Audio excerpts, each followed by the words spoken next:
Okay, so in lecture 4, we're going to talk about linear inequalities and interval notation. So a linear inequality is in one variable is an inequality that can be put into one of the following forms. So it's just like a linear equation, it's just that we're going to introduce inequalities. So ax plus b is less than c, ax plus b is less than or equal to c, ax plus b is greater than c, or ax plus b is greater than or equal to c. Same form as linear equations, just inequalities. So here's an example that we could try to solve. So instead of getting a single solution, we're going to get a set of solutions. So we're going to try to solve these, and we'll use the same techniques that we used for solving linear equations. So we'll add one. We'll try to bring the x terms to the same side and the constants to the same side. So we'll bring this 1 over here, and let's bring the 2x to the other side. So we'll subtract 2x from both sides. And what will we be left with? We'll have an x, but then the 1's go away, and the negative 2x and the 2x cancel, and then we're left with 2 over here. So x is strictly less than 2. Okay, so that's our solution set. Now we could represent the solution in a couple of different ways. So one way is you could represent it like this, okay? But another way that we can represent this is using sort of a real number line and a graph. So if we have a real number line, what we could do is denote this inequality on the real number line. So how would we do that? Well, we could label 2. And because we're not going to include 2 in the solution, we're going to use an open circle. And we're going to fill in this region over here. So everything that's in the blue is an x value that satisfies this inequality. So for example, the value 0 is over here. Right, so the value 0 is strictly less than 2. So we'll use open circles for to denote that we're not including it. And another way that we can represent this is using interval notation. So the way that that works is we would have 2 in open parentheses here, and we're going to let x be anything less than that, so we're going to go all the way to negative infinity, and we'll put another parenthesis there. So open parentheses like this designate that you're not including those values, and let's look at what the other possibilities would look like in other situations. So interval notation in general, we're going to follow this convention here. So here is the inequality notation. So x is less than 2. The interval notation for that would be negative infinity to 2, and the open parentheses here mean that we're not including those values. Okay, so since there's no equality here. And then the graph, we could do this 2 ways actually. We could graph it using parentheses and brackets. So we're kind of following from the interval notation here. So if we write 2, then using parentheses, I could put my open parenthesis here, and then we can kind of fill in this part of the graph. Okay. Graph using open circles and closed circles, like I did above, we would designate 2, and we're going to put an open circle because this is strictly less than, and then just fill in the part of the real line that has the solution. Okay, if we were in a situation where it was less than or equal to 2, the interval notation changes to a bracket like this, a closed bracket. And we would denote that on the graph by just putting a bracket like that and filling in the same region, because now we're including 2. And in the circle, the open or closed circle When we're including 2, that's when we'll fill in the circle. So open means you're not including that in the region of interest. Closed means it is included. All right, so it would look like this. Well, what if x is greater than or equal to -3? Well, we can write down -3 and greater than or equal to, so we're going to have a bracket, right? So -3, and since we're considering x values larger than this, we're going to go from -3 to positive infinity. So we'll put a bracket here, and then we'll fill in this region, right? So these are, every value that's up here is something larger than -3. So for example, 0 would be included here. And in open or closed circles, well, it's we're in greater than or equal to. So the equal to means that we're going to have filled in circle, -3, all the way to positive infinity, you know. And what if x is just greater than? Well, it'll be a lot like this situation up here. So since it's not greater than or equal to, we're going to have an open parenthesis and then -3 to infinity. And that will look like this. Right, so using parentheses or brackets, right? So open parenthesis there, and we'll have an open circle from -3 to infinity.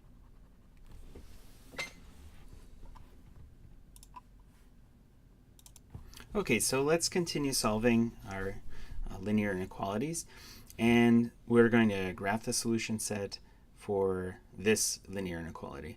Now, one thing I want to point out that hopefully you, after reading your textbook carefully in this section, you'll have noticed that we need to reverse inequalities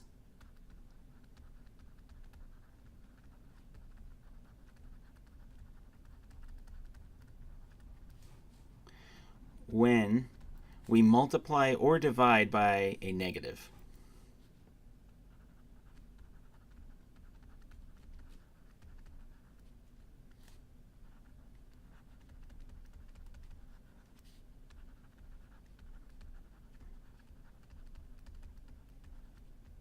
All right, so when we're trying to solve this particular linear inequality, we're going to have to divide by this -7 to isolate the x. So let's do that. So we have -7x greater than or equal to 35. So we're going to have to divide by this -7. And because we're dividing by a negative, we're going to reverse this inequality here. So it's now going to be a less than or equal to. So by doing this, we will get an x on this side, and over here we will have -5. So we're asked to graph the solution, but let's do this in a couple of different ways. So one is, well, it's going to be less than or equal to, so we know that it's going to be a filled in circle like we had above. So let's do a filled in circle, denote -5 here. And we're going to consider x values that are less than or equal to this. So that's going to be on this side, right? Less than or equal to.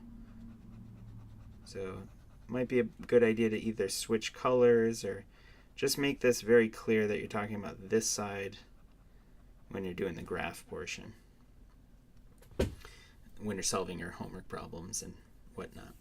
Okay, and let's also write out the interval notation. So since this is including -5, that would be a bracket, and we'll put -5 here, and we're going to -infinity.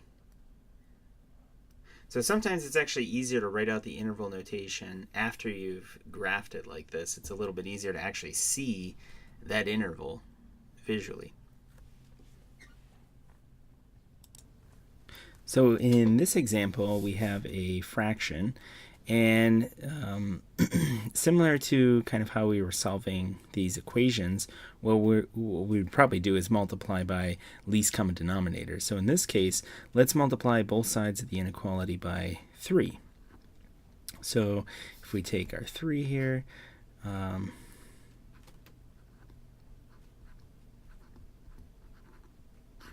and multiply the inequality by 3, since this is the denominator of the fraction. Now we'll get some cancellation, and the numerator that's left over is minus 2x. And 3 times what we have over here will be minus 24. And now to isolate the x on this side, we're going to divide by negative 2. And we will have x, but notice that since we're dividing by negative, we have to remember to change the inequality. We have to flip it, and this side is 12. So we get sort of our answer in terms of inequalities as x is greater than 12. And graphing this on a number line here, we will have 12.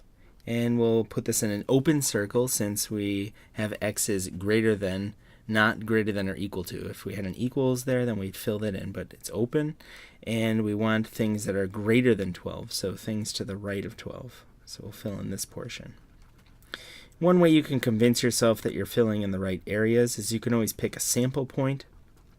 For example, 13 is over here, and 13 is certainly greater than 12. And if you want to write this in interval notation, then we're going to use open parentheses 12 to infinity, right? That's the region that's shaded from 12 to infinity. So how about this linear inequality? So here we are going to try to isolate the x, and we will divide by 4, but that's not a negative, so we're not going to have to change this inequality. So divide by 4. We're left with negative 5 is greater than or equal to x here. Okay, so that's our solution, but we're asked to graph the solution set. So let's just do that real quick. So negative 5 is greater than or equal to x, or another way to say that is x is less than or equal to negative 5. So we're going to have negative 5 here, right?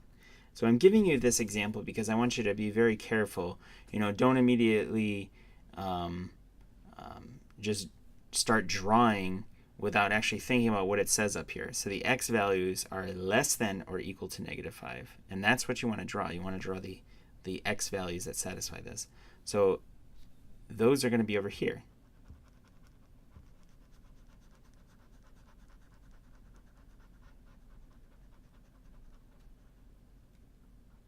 Right? For example, negative 6 is over here, and negative 6 is certainly less than or equal to negative 5.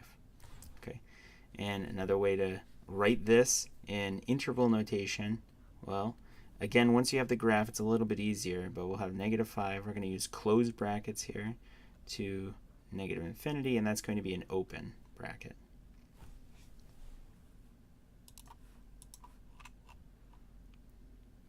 Okay, so for this one, first, let's bring the 5 over, and we'll sort of isolate the term that has an x in it. So add 5 to both sides of the inequality. So we'll have negative 2x less than or equal to 20. Okay, so remember, you're only going to have to change that inequality when we're talking about multiplication or division by a negative. You can add and subtract. That's not going to affect that. All right, just be aware of that. But here, we are going to have to divide by a negative 2. Okay, and this is a good example of something you don't want to try to do too many steps at once. So make sure that you do that addition. You get the two sides isolated where you have the terms with x on one side, and then try to isolate the x. Okay, don't try to do too many terms at once, because then you might make the mistake of changing inequalities when you're not supposed to, and it can become a mess. Okay, so we're dividing by negative 2 here. That's going to swap this, and we'll have an x, and this will be negative 10. So there we are. So let's graph that. So negative 10, we're going to be x is greater than or equal to negative 10. So let's fill in negative 10. And x is going to be the values that are greater than or equal to this. So we're going to fill in this side.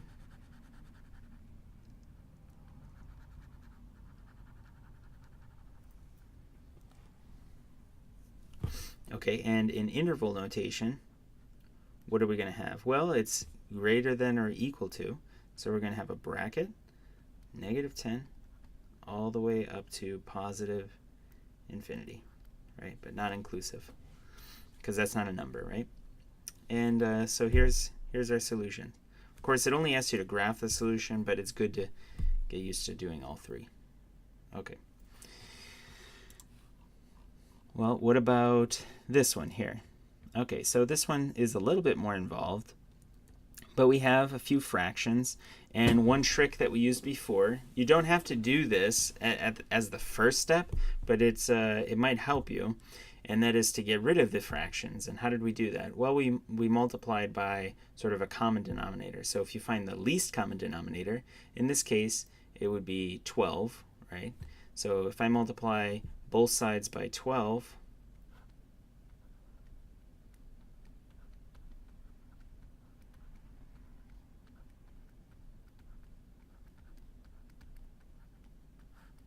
what happens? Okay, so we get 60 minus, so 12 times a third, that's 12 divided by 3, so that's 4x is greater than, and 12 times a fourth, that's 12 divided by 4, which is 3x, and 12 times 2 is 24. Right? So again, you don't have to do this multiplication here, but if you do, it'll get rid of the fractions immediately. If you choose to do it later, it's fine. You'll still get the same answer in the end. It's personal preference. So at this point, what could we do? Well, we can bring the x terms to one side and the constant terms to the other. So let's subtract 24 from both sides. And we can add the 4x to both sides. You could do this in 2 steps or 1 step. So 60 minus this is 36. And this term is gone. And then we're only doing addition and subtraction, so there's no need to change this. And this will be 7x. And now the 24 is gone. And so at this point, we're going to isolate the x. We're going to divide both sides by 7. And that's our answer, right? So 36 divided by 7 is greater than, strictly greater than, x. Okay, so how do we graph that? Well, using the interval notation, we're talking about x being less than 36 over 7. So that's going to be an open circle. And again, remember, there's 2 ways that you can read this, right? 36 over 7 is greater than x, or x is less than 36 over 7. But just be careful. We're going to be talking about what's over here. Oh, I should label this 36 over 7. And x is going to be less than this. Okay? So for example, the value 0 is over here, isn't it? Because this is a positive, so 0 is over here. And 0 certainly is less than 36 over 7. So, you can kind of pick some test value that can help you make sure that you're shading in the right region. And this will be an open parenthesis, 36 over 7. And we're going to go all the way to negative infinity. Okay? And there we go.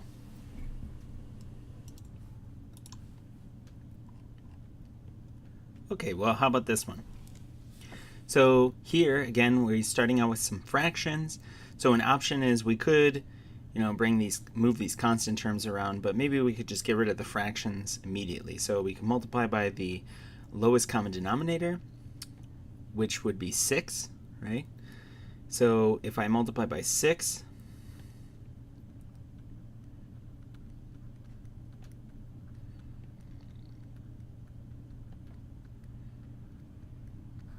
what happens? Okay, so we'll get negative 12, but then 6x over 3. So 6 divided by 3 will be left with 2x. And 6 divided by 2 is 3, so we'll have 3x. And 6 times minus 5 will have minus 30. So we can bring the 12 over to this side. And we could subtract the 3x to the other side just to isolate. What are we left with? So the 12s go away, but we have a negative x here, right? Is greater than the 3x's go away, but then you're left with what? So negative 18, is that right? Yeah. Okay, so then x. So here, what could we do to get rid of these negatives? Well, we could multiply both sides by -1, right? So if I multiply both sides by -1, in other words, I'm just going to negate both sides, right? So writing this is the same as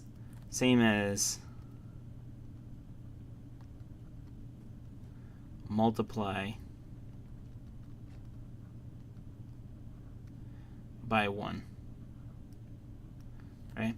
So what's that going to do? Well, this is going to become an x, but I'm negating this, so this is going to swap the inequality because you're multiplying by a negative, and then this will become 18. So there's our solution. And we can graph that real quick. Right? So we have 18. And we're considering values of x that are less than 18, so that's going to be over here.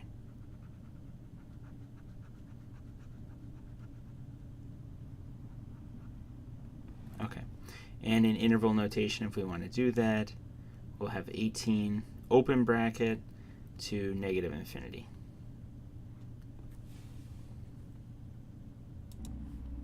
Okay, so how about this one? Well, there's actually a couple ways that you could proceed. One way is you could try to immediately get rid of these fractions. We can multiply by the lowest common denominator.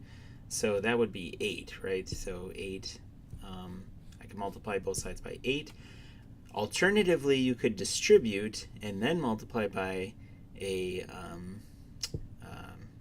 lowest common denominator. So try it both ways and see what you think, which way maybe is faster. So let's distribute first, since that's sort of the common thing that we did first anyway. So we'll distribute this in. So -1/2 times this, we will have negative x, and then we'll have, so -1/2 goes in here, -1/2 goes in there, we'll have -1/2. And over here, if I distribute the -3/8 into these two, then we'll have -3/8 x and minus 6/8. So again, see, we're still going to have to multiply by lowest common denominator. It doesn't really matter where you do that. So we're going to multiply both sides by 8, and we'll have -8x, and 8 times this will have -4, because that'll be 8/2. We're multiplying by a +8, so we don't have to switch this. But then 8/8 is, those are going to reduce, so we're left with -3x. 8/8 is reduced, so we're left with -6. Okay, so at this point, we can try to isolate the x. So we'll have to bring the terms with x's to the same side. So we could, I mean, it's up to you. Maybe we'll bring the x's to this side. So we'll add 8x to both sides, and then we'll bring the 6 over here. So we'll add 6 to both sides. So that'll get rid of the 8x. We're left with 2 less than or equal to, adding 8x will give us 5x. And dividing both sides by 5, since that's positive, it's not going to mess with this inequality. We're not going to have to change that. So we'll have 2/5 less than or equal to x. In other words, x is greater than or equal to 2/5. And could we write this out in interval notation? Well, let's graph it as well. So graphing it is sometimes a little bit easier. So greater than or equal to, that's going to be a solid circle because we're allowing it to be equal. So we'll label that as 2/5, and so x is going to be greater than or equal to this. So we have to pick values that are larger than 2/5.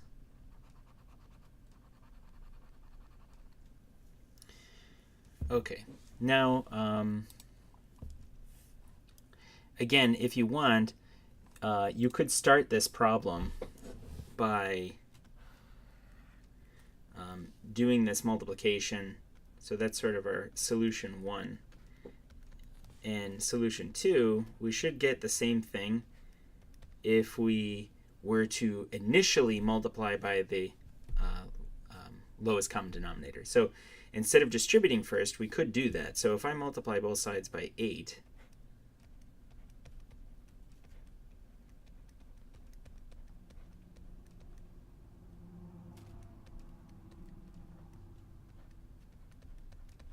well, what's going to happen?